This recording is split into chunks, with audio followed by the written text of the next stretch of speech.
The Week 8 hangover on the Athletic Football Show, like we always do on these Monday shows. We're going to be breaking down 3 games that we did not get to on the recap show last night, plus taking a couple of your phone calls. Got a lot of fun stuff to dig into today. Like, even in a game that would typically be a throwaway game, we had a quarterback change that we'll have to chew on a little bit for New Orleans. And then, obviously, I don't think we've ever done a Bears game in one of these in like the multiple years I've done the hangover. So that's going to be a fun experience we're about to dig into here. And then the Texans had a big day on offense a week after they were not functional on that side of the ball. And so I feel like there's some meaty topics on this version of the hangover. There are. I'm really excited. Like, just digging into this batch of games is maybe the most fun I've had with all of them. Because, yeah, even Bucs-Saints, which one should be the throwaway theoretically of this group, but also we've done the Saints a million times. Even this Saints game is technically more interesting than a number of the other ones we've talked about. So I'm pretty good on this bunch. Are we starting or ending with your Bears therapy session? I think we have Where to do we start want to with go? it. I think it would be disingenuous and cowardly for us to start anywhere else. I think this is the first game that we have to dig into. So let's start. Where do you want to begin with the discussion about this Bears-Ravens game? I mean, I'm more embarrassed by the defense letting Tyler Huntley do that to them. So, like, do we want to start there? We can start there. What a ridiculous place to start, considering the amount of Caleb Williams discourse that's currently happening. If you want to circle back to the Caleb conversation at the end of this, that's acceptable. Yes, we will. That's the thing, is I want to get what is probably an easier thing to talk about kind of out of the way. I think we can have a more full discussion about Caleb and not feel like anything else is hanging over us. The defense here's the thing. The secondary looking bad, of course they looked bad. They didn't have anybody playing. Like, this was all of their backup guys, especially at corner. Like, they had their safeties, but their corner room was a bunch of guys that should not have been starting and were not starting like week 1 and stuff like that. The front was where I kind of started to draw the line. Like, I thought the Ravens actually pushed them around in some moments, and there were a couple back and forths where the Bears guys had their moments, but this was the best I thought the Ravens offensive line has looked, and their run game moving people. Like, Voorhees had a couple of moments. Like, they were able to move people in a way that I did not think that they were going to be able to. And maybe part of that is you have Huntley now in the lineup, who is at least some sort of run threat, whereas Cooper Rush certainly is not. But still, for them to be able to actually move people around, given that has been their issue all game, pretty concerning for the Bears front, I thought. The Bears defense is not very good. I think we've pretty comfortably come to that conclusion. There just are not a lot of true difference makers on that side of the ball. When they're not taking the ball away, you feel that it's not a very dynamic group, especially up front. The secondary, when healthy coming into the season, especially when Jalen Johnson was supposed to play, that was supposed to be the strength of this team. And you were hoping to get by everywhere else, especially up front. Even the guys that they added this offseason, your Grady Jarrett's, Dio Odengbos, those are supposed to be like functional, solid starters for you, right? Like, you're paying a premium for Odengbo because he's a second contract player in free agency. He got a lot of money, but that's just the nature of those kinds of guys in free agency. Like, Tershawn Wharton got a lot of money. Bobby Brown got a decent amount of money. Like, if you're a second contract player on the defensive line, that cupboard is pretty bare. You're going to get overpaid. They weren't bringing in anybody this offseason that was supposed to be like a true difference maker up front. It was, can we get a rotation of 5, 6, 7 guys where this is a solid group? And right now, it just doesn't even feel like that. Like, this group up front, combined with the play at linebacker, there just aren't a lot of guys that you can get really excited about. That's the other thing I wanted to mention, was the play at linebacker. The run game, I think they have been up and down all year. Like, Edmonds goes through these spurts where he's just kind of a little bit lost, especially in between the tackles. My biggest issue was, one, there was a play on the big Keaton Mitchell toss to the left. First of all, Nashawn Wright does a really bad job of holding the edge as a corner, but that's a whole separate discussion. But Edwards is trying to get to the sideline and just doesn't have the juice to get there. And like, he has the right angle and he just can't get over the top and get there. My bigger issue, though, was like in coverage. I just feel like they're spacing and knowing where they need to be and giving up space in the routes. Like, I just don't love it. Like, there was a play where the Ravens they were running like a little bit of like a short over crossing route, and then they had run the dig behind it. And so Edmonds gets run off by the crossing route. That's fine. He's like getting under it as the, roboting under it. Totally fine. Mm-hmm. But Edwards is the strong hook player, and he gives like no presence to get under the dig route. He's playing so close to the line of scrimmage and so far that it's like, for any quarterback, even a backup quarterback like Tyler Huntley, it's the easiest throw in the world. And they just give up way too many of those, it feels like right now.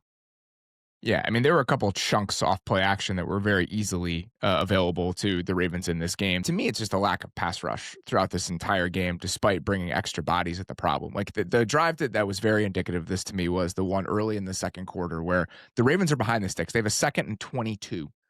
And on that drive, the Bears send like a nickel blitz and run cover 3 behind it. And even with the nickel coming off of the right side, Huntley has enough time to find Bateman on like a 15-yard comeback on the left side. So then it's 3rd and 7. And then on the ensuing 3rd and 7, the Bears run a simulated pressure where they bring Jaquan Brisker off the edge and they drop Montez Sweat in to be the hook player on the right side of the offense. And Zay Flowers is just sitting there at the sticks and they complete it. And so it's 2nd and 22, and you have those two very easy completions while you're bringing additional bodies at the quarterback, and the Ravens seem totally unbothered by it. And that's kind of where this team is right now. Like, it looks good when you're playing against the Saints and Kyler Gordon is playing and you have all of these DB pressures and you're doing all this funky stuff. But against real teams, you're not going to be able to live that way. And that clearly has to be what they're trying to do to get after the quarterback because they can't do it normally. Yeah, and the Sweat one was frustrating because, like, he doesn't really know where he's looking at and, like, where the receivers are coming from. And part of that is, like, sure, player mistake, but also, like, why are you asking Montez Sweat to do that? Like, that is not what a 280-pound type of defensive end should really be doing very often. I just don't think they have any idea what they want to be on that side of the ball. And obviously that's compounded when you have none of your starting corners and you're having to work through that the entire game. And that shows up in this game, right? Like, there are plenty of moments where whether it's McCood or Nashawn Wright or Jalen Jones, like, they just have no shot against a Zay Flowers or even a Rashad Bateman. But the front should still be a group that you at least feel over the course of the game, considering how much money you've pumped into this unit overall. Like, these are guys, so many of them you have spent on. Montez Sweat was a 2nd-round pick. You paid him $25 million a year. Dangbo, you signed in free agency. Grady Jarrett, you signed in free agency. TJ Edwards and Tremaine Edmonds are guys that you have paid big money to. And the fact that that group is kind of decidedly below average when you watch them right now, that is a disappointing place to land when you consider how this unit was supposed to be built and what they wanted to be on that side of the ball. But that's just the reality of the situation as it currently stands. And it's like all those guys, they've paid a premium for guys that, like, are one rung below what they paid for, which obviously, when you're trading for a lot of players, that's going to happen. But, like, Montez Sweat is a great player. Ideally, to me, he's more like what Rashawn Gary is, where he's a really good number 2 for you, which the Packers realized with their guys, like, we should go get a number 1. Dayo Adangbo, I think, is like, can be a very good number 3 and, like, good run stuffer. He's your number 2 now. Like, their rotation is like, they could use one more guy to bump everybody down. But now they really can't because they've already over-leveraged themselves in terms of how much they've spent at that position. Yeah, and I think that was the problem with the Montez Sweat deal at the beginning, is that they had a nice little bump in the first few games that he played, but you really have to wait and be patient in how you're going to judge those moves, because it's not about what happens in the first 3 or 4 games after he gets there. You just traded a 2nd-round pick and gave the guy a massive extension. I hope that he has some semblance of an impact, but when you think about the opportunity cost that goes into a move like that, and the fact that Montez Sweat is a good player but not a great player, and then you think about what they paid for him and just kind of the cascading effect that has for the rest of the group, you feel that pretty much every single time you watch this Bears front play right now. Like, if the DBs aren't getting pressure, they're not really getting pressure, and that's not a good place to live. That's no way to play a defense. So let's get to the other side of the ball, and let's talk about kind of the state of the Bears offense at this point. This is another one of those games where it's frustrating but not panic worthy, in my opinion. And I think that's where I sit with it. And we can get into some of the nuances around that. But when you watch this performance from the offense and from the quarterback, specifically from the Bears, where do you land on what you saw on Sunday? I just need everybody to, like, breathe watching and talking about this offense. Like, he was not perfect. And, like, even Ben Johnson said that in some of his talks today, like on the radio. Like, Caleb was not perfect, but I to me still think that he's playing fine. I think people are going to see the interception, and the interception is bad and does ring a lot of the alarm bells that I do think are still some persistent issues in his game. Like, Rome Odunze is running like this dig crosser route from the left-hand side, and Caleb should know that he get to the top of your drop. If you want it, you throw it immediately, because otherwise, once the receiver starts to flatten out, the corner's going to start to flatten out and be able to accelerate and get under it. Caleb waits an extra hitch, throws it a little bit late. Corner is able to accelerate and get under it and pick it off. Caleb should know that when he takes that moment of hesitation, I should either bail, I should check it down, I should do anything but throw that route late over the middle of the field. He does it, throws the pick. Otherwise, though, I thought Caleb mostly played fine. Like, you didn't see that many of the misfires that he's had in other games. He had a 3rd and I think it was 7 in the red zone very early in the game where it gets completely blocked up over the middle. He bails to his right and is able to find Odunze. Had a number of other good, like, great ripped throws outside of the numbers. Like, that really is, I think, his kind of calling card. Like, I think even Ben Johnson has done a good job scheming some of that up with some of their just like max protect stuff. So I thought this was like, again, I think we're just really want Caleb to be the immediate superstar because first overall pick, all the generational stuff. I think he played fine in this game and had one big mistake against the Ravens defense that is getting healthier and actually looks like kind of decent the last handful of weeks. Yeah, we'll talk about the Ravens because I do think that's worth mentioning, especially some individual performances from guys on that side of the ball. I mostly agree with you. And I just think a lot of the same things continue to be frustrating. And I think that's what is getting to me a little bit, is that you watch him play. And I do think that there were probably 3, 4, 5 misses in this game that are of the same variety that we've seen from him really over the course of the year.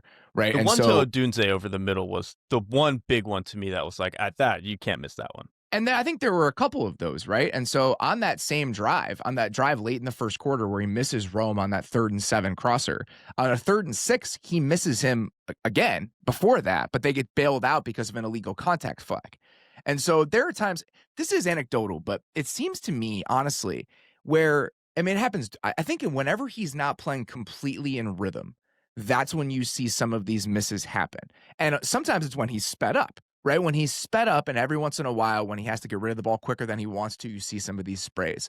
But in this game, there were a couple of those moments where when he gets to actually take another beat in the pocket and he kind of sits at the top of his drop, that's another area where sometimes you see him leave it a little bit high or leave a little bit outside. And so it just feels like whenever he's not totally in rhythm, we see some of these inaccuracy issues. And it continues to be an issue.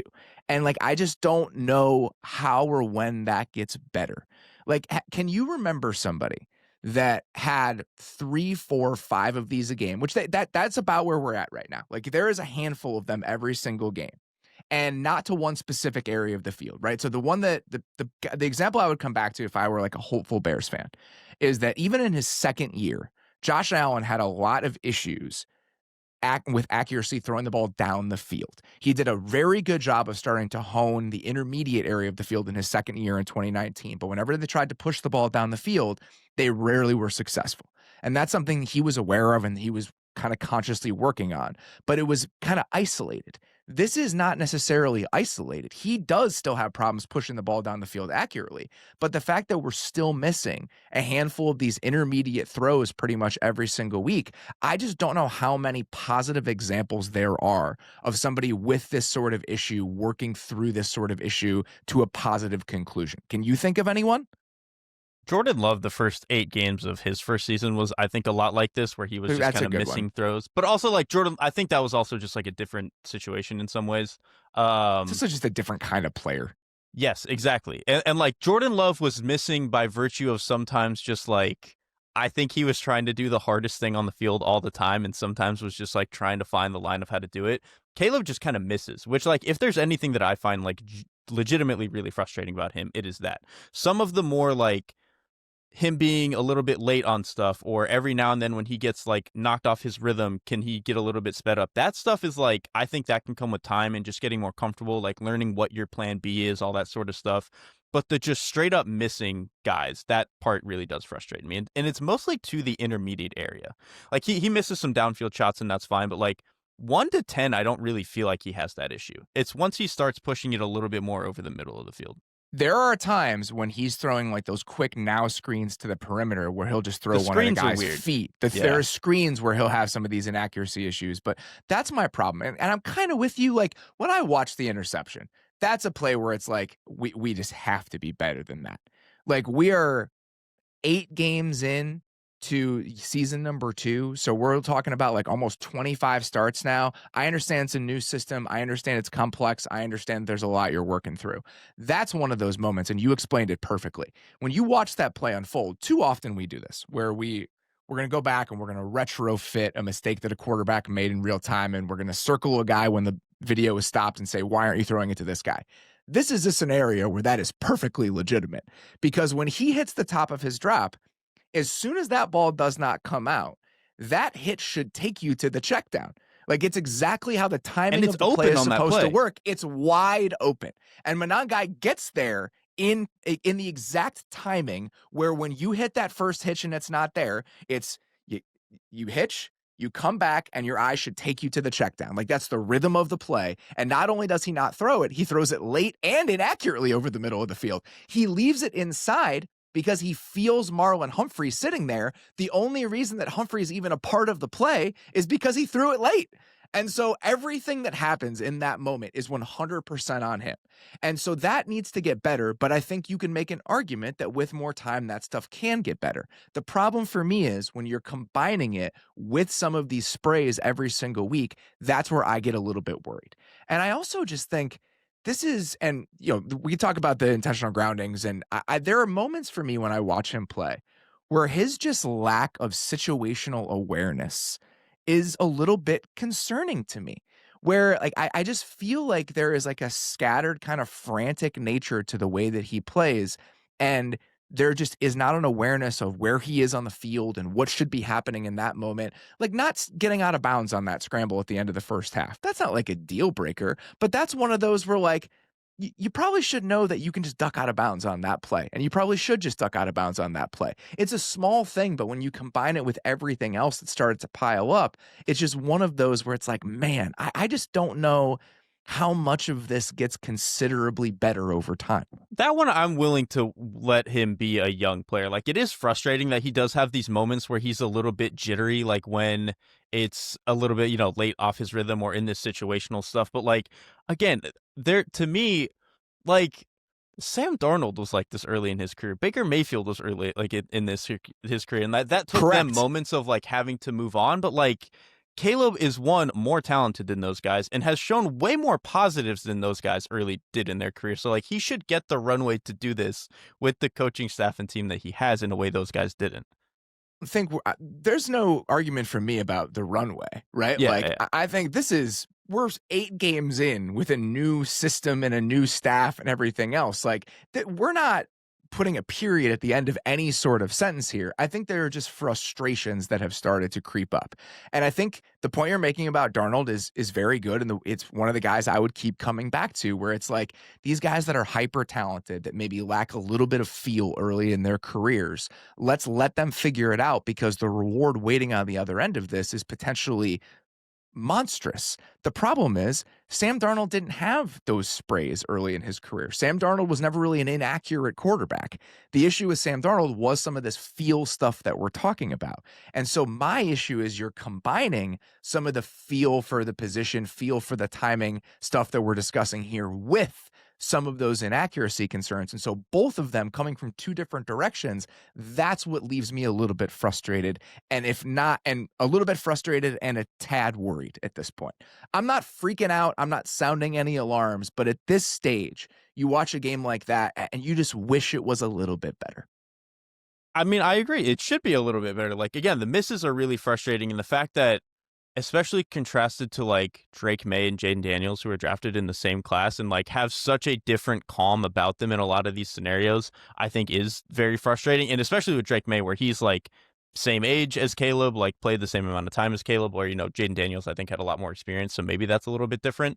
But I think that can be frustrating. But ultimately, like, this is the franticness part of his game. I want to give him like one more year before that is something I get freaked out about. The accuracy, though, is the continued part of his game that really does frustrate me. I think a lot of the stuff they did off play action was really good in this game. I think that those plays specifically really allow him to rip those balls to the intermediate area of the field.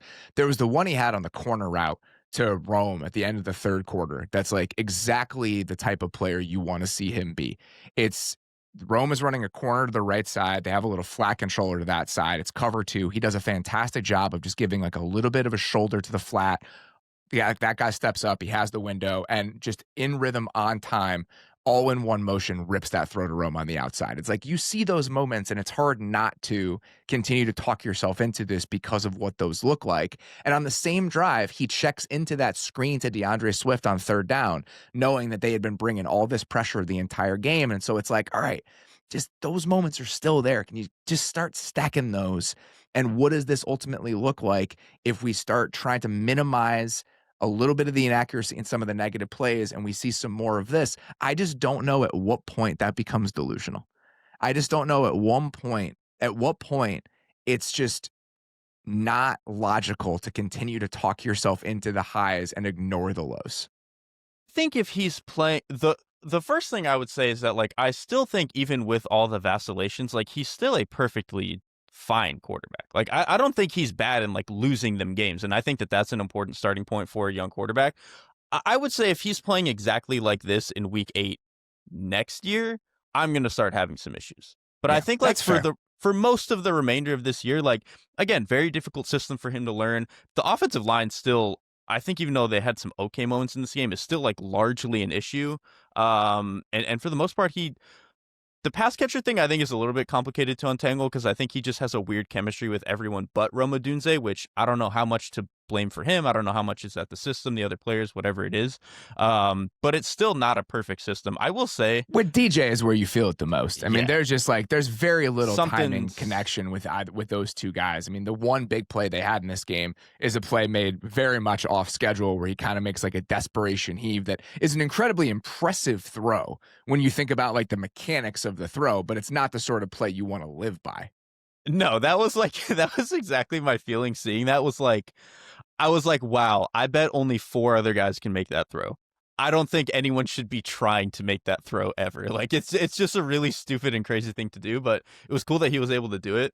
I will say, Ben Johnson even said today, I think talking with ESPN Radio, like he said he watched the tape and felt more comfortable with this game than he did the previous 2 games, which, again, coaches are just going to say stuff, but I think the fact that even with the I interception, think you can kind of believe him at this point. Yeah, with his bullshit meter is not very good these days. it's not, because in that same interview, by the way, he was like, yeah, I would like if somebody else in the locker room were a little bit more held guys accountable for all of our penalties. So he has no qualms about saying whatever he truly feels. So I really did think it was nice that he came out and said, like, you know, the tape looked better than I thought it felt coming off of the field, which is, I think, an encouraging sign. And that was kind of how I felt. Like, watching it live Sunday, I was like, man, you see the pick, you see a couple of the other plays that are up and down, you see the intentional groundings, and you're like, Jesus, how bad did Caleb play? And I watched it back, and there's still some frustrations, but I was like, you know what? For a young player still trying to learn this system, like, it wasn't a good day, but I am also not really ringing any different or new alarms in this way. What do you make of the 2 grounding penalties? The first one is egregious. The second one, I could not tell if he thought someone was supposed to be there. Like, he threw that one so confidently, like he thought somebody was running the 8-yard out and was going to maybe be in that area. So I don't know if that was a miscommunication, whatever it was. Maybe he just looked really confident doing it. But the first one was bad. The second one, I'm like genuinely confused what happened. The first one is frustrating because you have the bodies to pick it up. So on that play, you have Hamilton and Roquan running a little bit of a pressure on the right side where Hamilton is picking, I think it was the guard to that side, and Roquan is slicing back around on a little twist. And the left guard, I think it's Tooney, does not pick up whatever the communication is between Tooney and Swift on that play. They just let Hamilton go, even though he's the penetrator on the stunt. And so he comes in scot-free, and Caleb gets rid of it. So that's the situation where you're not even, I don't even know if you're hot in that moment because you have the bodies to pick up that pressure. On the second one, you absolutely are, right? So Benedict on that play does not take the furthest inside rusher. He takes the nickel coming off the edge instead of Van Noy, which he probably should squeeze that, but it doesn't matter. He's hot either way because one of those guys is going to be unblocked. And so you should have some sort of hot answer there, or you should change the protection. And so I don't know which is worse, the fact that he gets one on a play where they should have it picked up, or he gets one on a play where he's supposed to be hot and there's no one to throw hot to. I mean, they're both bad. It's just funny, though, because, like, the first one to me, like, I felt like he could have at least had a shot to, like, move a little bit and try to get the ball past the line of scrimmage so it doesn't become a grounding. But the second one, like, he does try to throw hot, but he's throwing to nobody. Like, it's just a very confusing. I would say all day too, by the way, what you mentioned with the pick where they use Kyle Hamilton as the pick for Roquan to come over. They did that stuff like that a number of times that day and like really picked on that interior and did not let those guys feel comfortable. The line did not play nearly as well as it had over the last couple of weeks, especially on the ground. They really ran the ball at will over the past 2 weeks against Washington and then against the Saints, and that just did not happen in this game. They had a 38% rushing success rate per next gen, and you could just feel them not getting to the second level nearly as consistently as they were over the last couple of weeks. And then they just had some flubs. I mean, there's a negative 3-yard run in the red zone where they just let Travis Jones go completely unblocked inside the 5-yard line that torpedoes a drive. And so not being able to lean on the ground game and then putting yourself into those 3rd and 7, 3rd and 9s where you get a couple of those intentional groundings, that was, to me, the biggest difference in what the offense felt like this week compared to what it felt like over the last couple of weeks. And there's a reason for that. So the Ravens, I was curious about this because it just felt like there were so many bodies crowded along the line of scrimmage watching this game. So the Ravens are a team that isn't usually afraid to play with light boxes. They've done it like 35% of the time this year. Weeks 1 through 7 per next gen, the Ravens played with light boxes on 36% of run plays. They played with loaded boxes, which is more defenders than blockers in the box, on 32% of plays. On Sunday, light boxes on 9% of runs, loaded boxes on 65% of runs. And so I think they're essentially saying now, we don't give a shit. We think our secondary is good enough to hold up in single high and man coverage. We're not going to let you run the ball on us. And so I think that structural change, combined with the fact that Roquan Smith played like Roquan Smith on Sunday, you can start building a little bit of enthusiasm about what the Ravens defense can be. And they're right. If their secondary is healthy, they can just run one-on-one with people. Like, Wiggins is awesome. Humphrey's awesome. If Hamilton's going to be mostly your slot player, he's obviously incredible. And also mentioning the Roquan Smith thing too, it's not even just that he played great overall. Like, to me, Roquan Smith is back moment was one earlier, like 10 minutes ago when I was talking that Caleb made that play where he rolled to his right and found Rome Odunze late in the play. It gets muddy because Roquan Smith immediately realizes they're running mesh and steps down and just punches Rome Odunze in the chest. That was an awesome play. The Swift screen that you mentioned earlier, Roquan Smith kills that at the line of scrimmage, which that is like classic Roquan Smith. He's one of the best. And then the part to me that like you don't always see from Roquan Smith, there was at the very end of the third quarter, the Bears were trying to run like a counter to the left, and he just smokes Durham Smythe in the hole. And I was like, oh, if Roquan Smith is going to be back moving downhill and hitting people, and I think that kind of speaks to what you're talking about with being in the box, right? Because I think when you're more of a light box team, a lot of your linebackers are kind of sitting and waiting for the defensive lineman, like playing 2 blocks and be like, okay, where do I need to fit against the ball? When you're playing gapped out and you can just let guys go, I think every now and then you start to see Roquan Smith do that. And if they're going to unleash him in that way, I think that could honestly help them a lot. I feel like you felt that throughout the entire front 7 in this game. I thought that Teddy Buchanan had some nice moments against the run. There was a play in the third quarter, late in the third quarter, where they tried to pull Jonah Jackson to kick out Kyle Van Noy, who was the edge on the defensive right side, the offense's left. And Kyle Van Noy goes low on Jonah Jackson on that play and just completely submarines him at the line of scrimmage and creates a pileup on a 1-yard gain. And so there were just plenty of those moments today or yesterday where you just felt like the Ravens front was really taking it to the Bears physically. And so if you're going to be in those third and defined pass situations and not be able to lean on play action the way that this team wants to, you're going to get picked on a little bit. And I think that's exactly what we felt over the course of the game. You wish everything felt a little bit cleaner halfway through the season, whether it's the quarterback's performance, some of the accuracy stuff, the penalties that continue to crop up. But my takeaway from this is I'm not freaking out just yet. And I'm also looking at where the Ravens are in the standings after a game like this.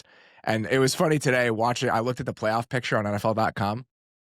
What do you think the NFL.com algorithm or formula or whatever has the Ravens playoff chances at right now at 2-5? I mean, honestly, after the Steelers losing, I'm going to guess it's like 55% or something. 56%. What, really? Okay, wow. Yeah. I was guessing, I'm like, 56%. It's probably going to be like a coin flip basically of them getting it over the Steelers. They're 2-5 and NFL.com has them with a 56% chance to make the playoffs. What a ridiculous team. Like, that's what having Lamar Jackson does for you. All right, we talked about that game for half an hour, which is the most predictable thing of all time. We're going to have to get through these next two a bit quicker, but I think we'll be able to pull that off. First, we're going to take our first quick break. This episode of the Athletic Football Show is brought to you by our friends at Facebook. You know, every year around this time, there's that one night when everyone's back in town, Thanksgiving Eve. You swing by your old bar, see some familiar faces, maybe even reconnect with an old teammate you haven't talked to in years. That's what Facebook's all about, those little connections that end up meaning a lot. Maybe it's someone posting in your high school alumni group saying they're home for the holidays. Or maybe you find out about a local turkey trot where you dress up with family through a Facebook event. Even hopping on Marketplace to grab something to spice up your home ahead of Thanksgiving can spark a new friendship. This season, Facebook's reminding us that a little connection goes a long way. So if you're heading home, hop on Facebook, check out your group's events Marketplace, and see who you might reconnect with. Let's reconnect this holiday season with Facebook. Let's talk about the Houston Texans finding a little bit of footing on offense. They beat the Niners 26-15. What did you see from CJ Stroud and that group that felt a little bit different than what it had been like over the first 7 weeks of the season? So I think from just like a personality and quality of play standpoint, CJ Stroud just looked really comfortable under pressure again, which that was what he was as a rookie, just like being able to stand on his spot and make his throw and feel comfortable doing it and just look really accurate. I mean, we talked about the Hutchinson throw that he made on the Sunday show, obviously, last night. But also, he just made a number of throws throughout the game like that, where he's just, I mean, early on in the game, there's one that he kind of lays out. D. Winters is coming off kind of free off the right side, and he just lays a cross route for Braxton Berrios, and Berrios has to kind of dive for it. But the fact that he even gets that ball out there is super impressive to me. And he did a lot of that stuff all game, was throwing a lot of those just like ripping an out route outside of the numbers that I think when he's playing at his best is something that he does really comfortably. So I just thought Stroud looked like he knew where to go with the ball, was very comfortable doing so. And even in the instances he was pressured, ball came out. I thought from like a schematic standpoint, they did a little bit more trying to attack the 1 to 10 yard area than I think this offense typically does. I think they want to throw downfield, but they did a lot more like, we're just going to kind of slice and dice this beat up, 49ers second level of the field, especially without Fred Warner, and just see if we can beat him. And I thought they generally did a really, really good job of that. Yeah, I thought that he beat the blitz multiple different times, like with throws, which we just hadn't seen that enough over the last 2 seasons with this team. Like their answers for pressure, including how the quarterback was handling it, left a lot to be desired. I think today or yesterday, he probably had his best performance in that area that I can remember him having over the last couple seasons, which was really encouraging. There are 2 things just in terms of like approach that I felt like, okay, I actually like this as a thought. I like them leaning into, I don't need them to like boot and stuff with him. Like I don't need that with this offensive line. But if you want to get him on some of those more vertical play actions where he's throwing drift routes back over the middle of the field, that's what CJ Stroud does well. Like that's the version of this offense I'd like to see. And they did a little bit more of that in this game. And then I thought there was a combination of 2 different things where it's kind of counterintuitive the way that they're using it. They were lining up in jumbo looks in part to use play action in this game. Their 2 biggest completions and biggest gains of the day were play action passes out of jumbo. One was a check down to Woody Marks, but you have time in part because you have 6 in protection to get to the check down after the entire defense is bled out with vertical routes. They dumped it to him in the flat. He takes it 50 yards, which is their biggest completion of the day. And then the 44-yarder to Jalen Knoll on that post against quarters is also out of jumbo. And so them getting base defense on the field, we're getting 1 more guy in protection, and they're putting 3 receivers on the field in some of these moments too. And so it's a nice little combination of we're trying to dictate to the defense, but we're also trying to continue to be dangerous if we want to throw the ball out of these looks. I thought that was smart. And then the best work they did running the ball in this game was out of the gun. And so a little bit of all right, we're going to play with what we should be doing in these scenarios where we're actually going to use some of these jumbo looks to try to set up some play action shots. And then we're going to try to spread you out in some of these looks and maybe get a couple easy, cheap gains out of the gun running the ball. They had a 45% success rate running the ball out of the gun. Under center, it was like 20%. I mean, so I did enjoy some of like these structural ideas and some of the things that they're picking away at to try to at least figure this thing out. And we'll talk about the defense in a minute. Their overall coaching staff did a lot of like, this is new for us this week. And I really do think you saw that from the offense, which is important. And just a lot of like, you've talked about this before with other teams, just like how do we win this game? And again, against the Niners, where I think they want to throw a little bit more blitzes because they don't really have a pass rush, and the second level of their defense is not very good because they don't have Fred Warner, and you can kind of abuse D Winters and you can abuse some of these other linebackers. Them beating the blitz and just like throwing a lot of these short routes, I think was really impressive. Like to me, one of the weirdly more impressive games was actually a third down they didn't convert, but uh in the first quarter with 9 minutes to go, it's a 3rd and 7, and the Niners fired 2 players off the right side. I think it's the nickel and one of the linebackers. CJ Stroud replaces it immediately, and Jaden Higgins makes a guy miss so that he can turn what could have been 4th and 3, 4th and 4, you probably don't go for it, into a 4th and 1 that they then convert with the sneak. Like just little stuff of converting plays like that where I just don't feel like 3 weeks ago they would have been able to actually complete on plays like that. I thought was pretty cool to see. And then on that same drive, they had a 3rd and 11 where they get Barrios on a little like short post from the slot. And that's a conversion. And so they were 9 of 16 on 3rd down in this game. And so I thought that their 3rd down plan and how quickly he was getting the ball out of his hands in those moments, that was really nice to see. And then I think two more takeaways just from the offense overall. One, Jalen Noel needs to play more. Like he's just a good player. Like that was one of those where I get a lot of stuff wrong. Watching Jalen Noel in college, I was just like, I don't know, that guy's good. I don't know what else you want me to say. He's good at a lot of stuff. He is a vertical player. I mean, you saw that on the 44-yarder on the post route. Like that's a beautiful design. The Niners are in quarters. They tie down the safety to that side with a little curl from Higgins. They have Noel coming back on the post. CJ throws those beautifully. So that like perfect application of him.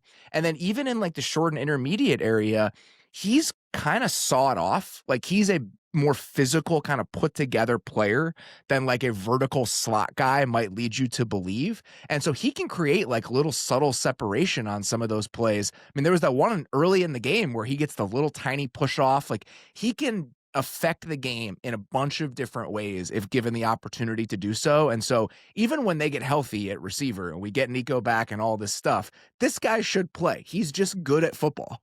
The little push-off play, and I think it was an out route that CJ Stroud threw, that to me was cool from one, Noel made a really nice move at the top of his route, but also just them doing little stuff to make CJ Stroud's life easier. Like they're in trips to the left on that play, and they take Noel, who's the number 2, and do like a little yo-yo motion. They pull him back to the formation and then put him out just to get like, okay, are we getting man coverage here? They are clearly getting man coverage there, and so they run Noel on that like out route to the left-hand side, and he gets to the top of his route. The DB has it stacked perfectly, but Noel just kind of gets into his chest, bench presses him off, and makes his break, and it's just like the fact that he can be so explosive out of that and so comfortable doing that. This offense desperately needed a receiver who, hey man, it's 3rd and 8. Can you just get open somehow? The fact that CJ Stroud kind of trusts him to clearly do that is really cool. And they had another one. There was like 11 minutes left in the 3rd quarter. They essentially run an option route to him out of a stack, and he makes it work. Like he can affect the game in a bunch of different ways. And so the fact that now we're starting to get an understanding of like what Jalen Noel can be for this offense and some of the structural things are putting these guys in slightly better positions to succeed. That was really nice to see. The last note about the offense, the touchdown to Higgins, the design on that play was beautiful. Like, so they have a quick motion to the left where Higgins goes from right to left. And then, so essentially that creates like a little stack on the left side with him and Dalton Schultz. Dalton Schultz runs a corner route from the number 1 spot. The Texans are in cover 2. And so it yanks the safety out. And then you have Higgins coming back on like a little short post and he's wide open. Like it's just a beautiful design. It's on time. And so just a lot of moments from the Texans offense in this game that were pleasing to me, where I was like, all right, I like that. Like I like what they're trying to do. I like how they're using these guys. And so it was not necessarily a familiar feeling based on how most of the season has gone. You take it with a grain of salt because of the state of the Niners defense right now, but still very nice to see if you're a Texans fan.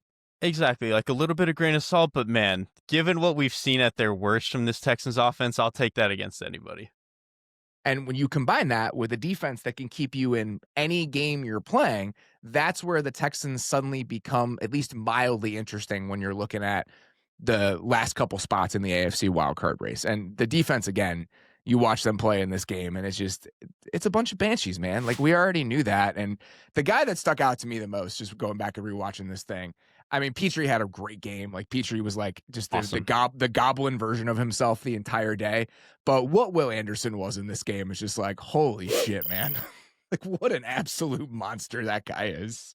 He is such a special player. Like there are probably 8 moments in my notes that I could go back and try to find. But like to me, the one where I mean, he just the things that he was doing to the right tackle in this game, but there's one where he just immediately off the snap. I think it's a third down. It's the only snap of cover one the Texans played all day, actually, which I'll get to in a minute. But it was the middle of the third quarter.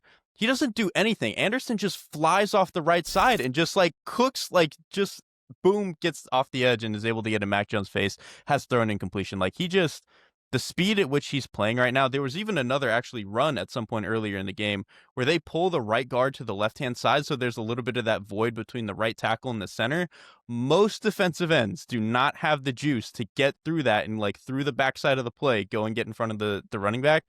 Will Anderson Jr. does, baby. And so just the fact that he's got this gear to him and is so like smart and put together, he's very tough. Like he really is the total package at this point.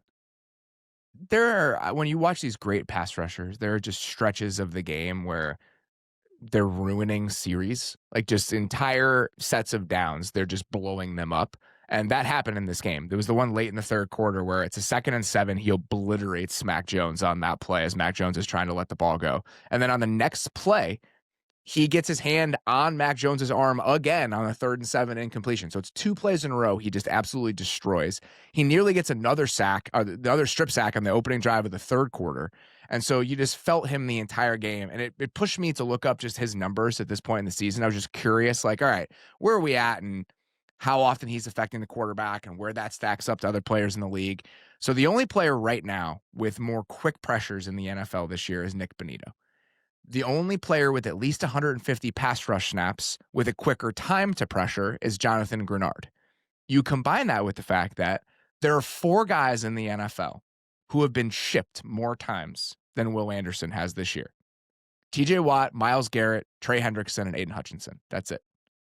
And so he's getting all of this attention, even on a team with Danielle Hunter, and he has still been one of the 3 or 4 most impactful pass rushers in the NFL so far this season. Like that's the gear that he has reached as a player. And like, yeah, when they, made the trade up to like go and, they're going to take a quarterback and a pass rusher this high in the draft. Like this, it's because you think that he can be a truly like game changing player for you. And he has. And like, there was even one play where he didn't even make the play, but this to me speaks to what the Texans pass rush can really do. Both him and Hunter, 100 miles an hour, just fly off the edge, like no trying to dance around the tackle, just like burn off the edge. We're going to turn the arc and force the quarterback to step up. But they take the defensive tackles and run them on a little bit of a twist. One of them gets free. And so even if Mac Jones wanted to step up, he's stepping up. He has to step up fast because of how quick those guys get around the edge. And then he's stepping up directly into a defensive tackle. Like that's what those guys afford you. And if he could already do this last year, but if he's really playing at like another level from what he had, it's just, I don't know, man. He to me is why they are probably, if I had to pick one, the best defense in the league. And what structurally and like the way they approach this, the fact that they played no man in this game, what does that say to you? And why did you feel like that was notable? So to me, it wasn't just that they didn't play man. One, they only played one snap of cover one. But I think what was interesting to me is on the whole, this is a team that wants to play a lot of cover 3. They'll play some quarters on early downs, like that's part of their thing. But their base calls are like, we play a lot of cover 3 or we'll just play man. In this game, they played 50% quarters and 14% cover 6, which the quarters number is the highest that they've run all season. And if you combine them both, it's certainly the highest combined number that they've had all year. In terms of cover 3, they only ran that 13.6% of the time, which is their lowest this year by 20%. Like it was a completely different game plan. And I think this was just a little bit of, D'Amico Ryans has been in the room with Kyle Shanahan. He knows what Kyle wants. He wants you to be in single high, and he wants to do all his crossers and play action bullshit. And I think D'Amico Ryans was just very comfortable being like, listen, we're going to play in our quarter stuff. We're going to put a shell on everything, and we're going to say like, hey, man, can Mac Jones get the ball out fast enough against Will Anderson Jr. and Danielle Hunter? And the answer for the most part was no. And then when he did, they were just rallying to tackle incredibly well. The linebackers played well, like Petrie, you mentioned, was awesome. EJ Speed, who when they signed earlier this offseason, I was like, every other team messed up because he's at least a starting quality linebacker, I feel like. And so I thought he had a good game doing some of that stuff. Like this is a defense that when you just want to pin your ears back and play tight coverage and just like do all that, they are the best in the league at it. And today I thought it was really impressive. The quarters-centric approach has been something we've seen teams do against the Niners pretty much all year, and I think it's a combination of two different things. One, it's just harder to manipulate, like you said, than some of those single high things where they want to, bleed you out and get some of those crossers coming back over. And two, one of the downsides to quarters is if you have a team that's willing to take shots, it manifests as like one-on-one coverage in a lot of vertical situations. Well, what are you not worried about playing against the Niners and Mac Jones? Like Mac Jones has a lot of strengths, right? Like Mac Jones can hurt you in specific situations, but he's just not somebody that's going to do a lot of pushing the ball downfield. And so this is already something that we had seen. Like I think teams playing just more too high against the Niners, period, started creeping up last year. But since Mac Jones has come in there, I think it's become even more pronounced because teams just aren't really worried about you throwing like a deep post against quarters when Mac Jones is your quarterback. That's not what he's in there to do. And that's the thing, like almost all of their best plays in this game, outside of George Kittle making an absolutely ridiculous catch in the end zone, which we can talk about in a second if we want to, but almost all of their other like pass game answers in this game were in the handful of instances where the Texans were in some of their cover 6 stuff. They were throwing into the cover 2 side. They were getting a couple of corner routes in there and attacking that side. But like really other than that, Kyle Shanahan and Mac Jones did not have an answer for a lot of the we're going to put the lid on things with quarters approach that the Texans brought to this. The Kittle thing, the only like note I have on that is I think it was him after the game, he was doing a press conference and they were just asking him about, getting some guys back and, when Brock Purdy comes back and when Ayuk comes back. And that's just kind of where I'm at now. Like seeing CMC obviously didn't have a big day, but getting Kittle and McCaffrey back in there is just like, I just kind of want to watch this team at like something close to full strength on offense. Like I'm just ready to be back in that place. So am I. And that's why, like, again, Mac Jones does a lot of stuff well, and I don't even think Purdy is the greatest deep passer, but if there's at least some degree of threat of that in the offense whenever he comes back, on top of some of these skill guys coming back, I'm like, the Niners will probably be pretty good when they got their guys. I mean, obviously the most interesting part of this game is the Saints benching Spencer Rattler and going to Tyler Shough. Other than that, like, I don't know if I have a ton of other stuff that's worth talking about from the Bucs side of this. Like, I thought the Bucs DBs played really well again in this game, which with that group back healthy, it's fun to watch all of those guys out there again. Like, right, Jamel Dean had a punch out that should have been a touchdown for Antoine Winfield. Antoine Winfield had another ridiculous takeaway in this game. It was nice to have Zion McCollum back in there. Tyke Smith had a couple moments in this game, especially in man coverage. Like, and so and then you combine that with the fact that now, with the DBs back healthy, we have injuries up front. And so Anthony Nelson is playing a ton because Hassan Reddick is hurt. But then Anthony Nelson has like one of the games of his life. He has a strip sack where they get a recovery. He has the interception that leads to a touchdown. And so I think the Bucs, again, the enterprising nature of this defense, where it seems like somebody important is hurt all of the time. Can we get somebody to step up in their stead? They continue to do that. And then on offense, I don't know. Did you have any like major takeaways from watching what they did yesterday? The only thing I really had was they went into 12 personnel a lot more than they usually would. But yeah, it's because all their receivers are hurt and their second option is like Sterling Shepard and Tez Johnson. And like Tez Johnson's been fun, but I don't think you want to be like spamming the Tez Johnson plays. And so the only note I really had was that the Bucs used 12 personnel 46.4% of the time in this game, which was the highest of any team this week, but also the highest ever in the Baker Mayfield era. So again, I think a lot of that was just kind of by necessity. And I think you definitely felt that in the way that they were calling plays. Like it was a lot of, they were trying to run the ball in spite of not doing it very well for a majority of this game. It was a lot of screens. It was a lot of like trying to get some of these shorter play action stuff. So other than them, I think a lot of that too was, we don't feel like we need to press to win this game. So let's just kind of like get our heavy bodies out there, try to see if we can control the ball. Let's just get out of here and let the Saints offense beat themselves. A couple of frustrating sequences down near the goal line. Obviously, they get stuffed on 4 attempts from the 1 yard line and can't get in. It ends up not mattering because they get the interception return for a touchdown like 2 plays later with the Saints in the shadow of their own goalpost. And then even later in the game on the sequence that ends on the Sean Tucker 4th and 1, that was a frustrating series of plays. Baker tries to throw an interception to Kool-Aid McKinstry on 3rd down. He can't hang on to it, and then they punch it in on 4th down for the touchdown. So that's the other thing. The first 4 down sequence on the goal line, they just get stuffed 4 times on runs. Like, just can't get through. And part of that too, by the way, I do want to shout out Demario Davis. He was awesome in this game. Like, he's just really, really good. I want him to get traded to a team that is worth something, because he's still got a little bit of a gear. So, but then the second time they get down there and have that 4-play sequence, I think they run on second down or whatever, but first and third down, they're trying to throw a fade to first Sterling Shepard and then Emeka Egbuka. I don't like that. I'm okay with the fade balls when Mike Evans is out there, because he's like one of 3 guys who like can just kind of do that. Trying to throw up the one-on-one like that, I don't really love in those scenarios. And then they were kind of fortunate that the 4th and 1 got punched in there at the end. I think it's worth mentioning Chase Young had a big day against Tristan Also Wirfs. very good, yeah. Some of that is on Tristan Wirfs, who also struggled a little bit with Chase Young last year. Some of that is on Baker Mayfield.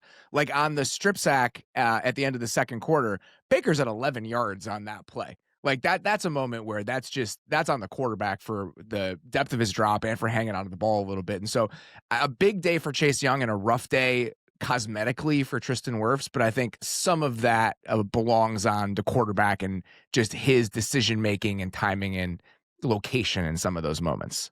Yeah, Baker was a little bit up and down in this game, which is fine. Like, their whole offense has been like discombobulated, getting guys in and out. And again, I don't think that this was their most ambitious game plan on offense to begin with, so it's fine. Let's get to the Saints offense in this game, because going back and watching this, knowing that Rattler got benched, I expected him to have played much worse up to the point of his benching than he ultimately played.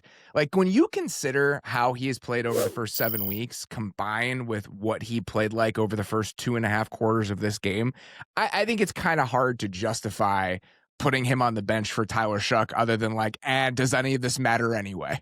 Like, that's the only possible rationalization for this. That's all it is. It's like, oh, we're losing. None of this matters anyway. We're just going to make a change. And like, I get it. This regime is not the one that drafted Spencer Rattler, so it maybe doesn't really matter to them if they want to find out that his ceiling is the 17th best quarterback in the league. I get that. That's fine. But like, he, to me, in a vacuum, again, yeah, like you said, did not play bad enough to think that this was a guy worth benching. Like, he had an awesome throw down the right sideline to Olave. I thought generally did a good job, like, keeping the offense moving, which is something that he's done for a majority of this year. So again, I think the turnovers as of late have been worse. Like, again, the Bears game, he threw a few more picks than he should have. In this game, he had a scramble where Anthony Nelson punches the ball out. Then you obviously have the interception. So I can see maybe on like all of the losing on top of him having a couple of games where the turnovers are a little bit higher, that is bleeding in some frustration. But like, the issue I really have with this is once you make the decision, you can't go back.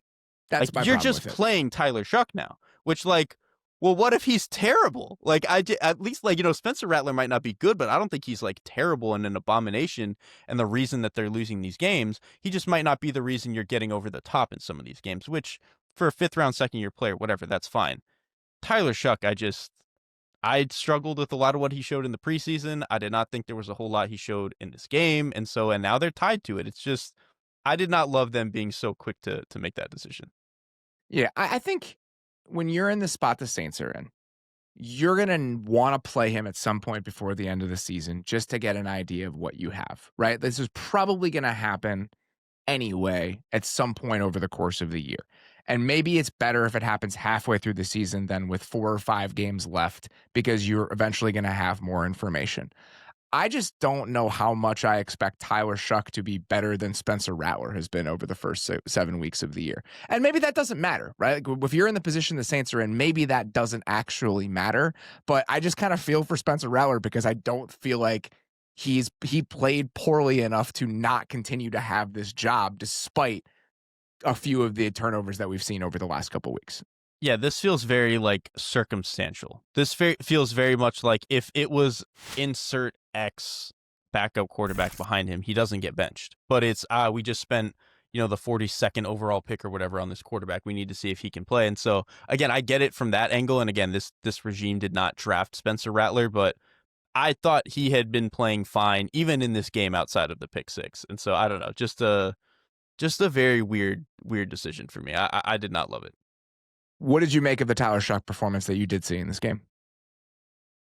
he kind of is what he is. I think the ball, when he gets it out at the top of his drop, can be okay. I just think a lot of times that he can be a beat late triggering on stuff if it's not like in the quick game.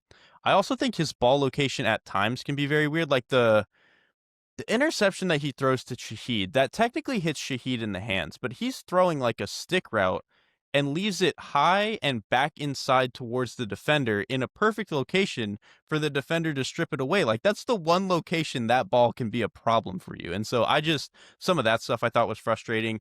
And to me, why you would want to make the change from Spencer Rattler potentially is that the offense has been bad at generating explosive plays. Like that is a legitimate issue the offense has had. And I do think some of that has been Spencer Rattler missing throws down the field. I'm just, from what I know and have seen of Tyler Shough, am not confident that he's going to change that. And maybe I'll be wrong in a few weeks and that will be the difference. But like, that to me would be the reason you would make the change. And I just don't know if we're going to get there based on what I've seen so far. I think there's a weird push and pull there, though, because that throw you mentioned to Olave, that's Spencer Rattler, the one he made down the field. That's Spencer Rattler like extending the play to make that. And so the fact that I wonder if even if there's a little bit more accuracy down the field on some of these design shots, the lack of creation, do you end up having more explosive plays on the other side of that? I have my doubts about that being the case. Probably not, but like maybe there honestly might be an element of like, Kellen Moore is the architect of the offense, and if he feels like he can just set the guy on the railways and just let him make the throw, maybe he's more confident Shough can make those throws. I don't know. Like, I think there's just a lot of weird moving pieces that don't necessarily have to do with Rattler's play in a vacuum that led to a lot of this decision. I think that's exactly right. I just think we're at a point where it's like, all right, it's time. Right? Like, we need to get an answer on this guy at some point. The offense is not playing well. The offense isn't playing well enough where it's indefensible to bench him. And I think as soon as you get to that point, it's like, this feels like an opportunity where let's just move on. Let's get to the other guy. Let's see what we have over the next 8 games, and then we'll figure out what we have to do at quarterback in the offseason. Whether that's fair to Spencer Rattler, I think we can argue about, but it's not surprising that that is the mindset this team in this position has taken with the position.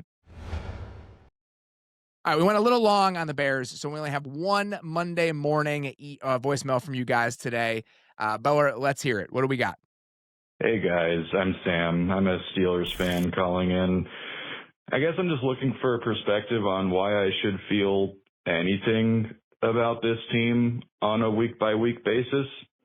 And if that sounds too nihilist, just let me explain. The Steelers have a good shot at finishing this season with a negative point differential for the 5th time in 7 years. They've gotten embarrassed in every playoff game they've appeared in that time. Everyone in the universe knows how this season is going to end. They'll shithouse their way to 9 or 10 wins. If they make the playoffs, they'll get bullied by a better and more ambitious team. They'll get pick number 20 or whatever in the draft, and then it's right back to the same offseason routine of bringing in some firmly below average veteran quarterback who will get us our 9 or 10 wins next year. I know they have a couple of extra comp picks in the draft next year, but let's be honest, that won't be enough to move up like 15 spots in the first round. And it's not like the Steelers have proven themselves to be sound decision makers at the quarterback position, and they should be given the benefit of the doubt. So I ask again, why should I feel anything week to week with this team? What do you got for this?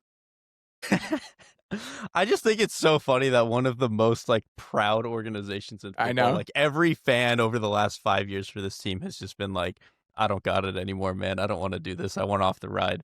I still kind of maintain that a lot of this is like, I think there are some legitimate issues with Tomlin. I would say over the last few years, specifically the way that the defense has been played and constructed, I would probably pin on him. I still think generally, like holistically, he continues to make this team better than it probably deserves, but that's kind of the problem, right? Like you're never going to bottom out and get some of maybe the star talent and restructure your roster the way that you would probably need to, in a way that this team would need to, so long as he is the coach. But I don't know. It's a very troubling position to be in. I really don't know what to do, because I also think the offense is exactly what you wanted it to be for this season to go right, isn't it? Like, that's kind of the issue. Like, they are middle of the pack against decent defenses. They can have a day. Rodgers is playing relatively well. The offensive line is coming together in spurts. You've got an identity with some of the weird shit that Arthur Smith is doing. Like, they've handled their business, but the old and expensive defense sucks. Like, that is the part of it that to me is really, really, really frustrating. And so I think that's the most problematic part of this. If you are a Steelers fan who like supports Mike Tomlin, because the entire argument 3-4 years ago when we were doing the whole Matt Canada thing was, well, if they just get some semblance of competency on offense, like how good could this team be? Because they still felt like one of the best defenses in the league. Did they get boat raced in the playoffs by better teams way too often? Yes. But over the course of the year, at least you felt like you were going to get the 6th to 10th best defense in football at the very least, even if they maybe had some limitations. Now, with that not happening, that's where things get troubling, because the entire argument and the entire calculus for, all right, we just need the offense to like figure itself out and be solid because the defense is going to be so good. Having the 14th best offense in the league no longer matters if you're going to be like a bottom 10 defense that is the most expensive defense in the league. And so I think that's the part of this that if you want to make an argument for why it's time to start over and move on, that to me is the best argument for it, is that everything you were promised for what was supposed to come with the Tomlin regime, the things that were supposed to be consistent and reliable and solid, and those things are no longer consistent and reliable and solid. This team is the most expensive, has the most expensive defense in football. They are 29th in defensive success rate per True Media. 29th. It's just not okay. Like, it's just like, you can't have that when you have built yourself this way and you fancy yourself this sort of team. It's not okay. And it's everything with the defense. Like, it's not a, like, this is the one issue. Like, we talked about how schematically they can be very simple, and I think they've had their issues, not even just as like a holistic schematic thing, but even in some of their situational play calling, I think has been pretty bad this year. But then we talk about some of the expensive veterans, like Jalen Ramsey, I don't think has been playing very well. Patrick Queen, I think, has not been very good for them. TJ Watt is, I don't not think, playing like up to his all-pro potential as of late. And I know that he gets chipped a lot, but even that still being the case, I do not feel like he's playing to his potential. Cam Hayward still is, but other than that, a lot of the older guys I don't think are. And then a lot of the young guys are like, you know, Keanu Benton's been really up and down this year. Peyton Wilson, like these guys they've recently drafted outside of Joey Porter Jr. really have given them a lot of up and down play. So it's kind of like a little bit of everything. Like, your expensive guys are not playing with what you want. The young guys, for the most part, are still trying to come around. And schematically, they're just getting no help. And so it's just this terrible, terrible storm of just everything not going well for them.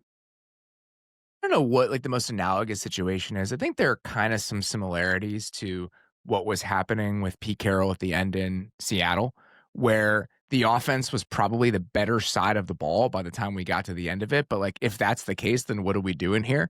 Like, if the goal was to be like 12th in offensive DVOA and to be like a 9-8 or 10-7 sort of team, like I just don't know if that's worth chasing. And it kind of feels like that's where the Steelers are right now. And Mike Tomlin has been fantastic for a very long time. But if you're a Steelers fan who is just sitting there saying to yourself, like you just said, I want off this ride, I just feel like it's time to try something different based on how this continues to go, I wouldn't blame you for feeling that way. Yeah, I wouldn't blame you for feeling that way. I would also be ready for it to get worse before it gets better.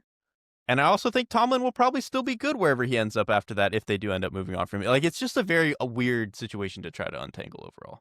Yeah, I totally agree. But I don't think Mike Tomlin is a bad football coach. I just think that we've kind of realized some of the limitations and some of the dead ends that have come with this version and this era of the Steelers. And I think they're being laid pretty bare right now when you watch how that defense is playing. And again, that was supposed to be the end of the argument, or the side of the bargain that they were consistently able to make good on. And they just have not been able to do that recently. All right. That is all we've got for today. If you guys are listening to this on Tuesday, I encourage you to check out the Monday Night Football recap that will be available in your YouTube feed. I will not be on that. I am flying to New York for some work stuff this week, but Derek and Dave have you covered. Other than that, same programming coming your way all throughout the week. We'll have Building the Beast coming your way on Wednesday. We'll be back here with a fun show on Thursday. We're going to do a little bit of a mid-season check-in about whose offensive and defensive lines are performing better or worse than you might expect so far throughout the year. I'm going to have Brandon Thorne on, and we're just going to do a diagnostic download on which teams are getting more or less from their offensive and defensive lines than they should. So pure service on a show like that for those of you who maybe are not watching that super closely over the course of the year. And then we'll be back with the Week 9 preview on Friday. Until then, appreciate it. Talk to you guys soon. Thanks for watching. Follow The Athletic Football Show wherever you get your podcasts. And don't forget to subscribe on YouTube.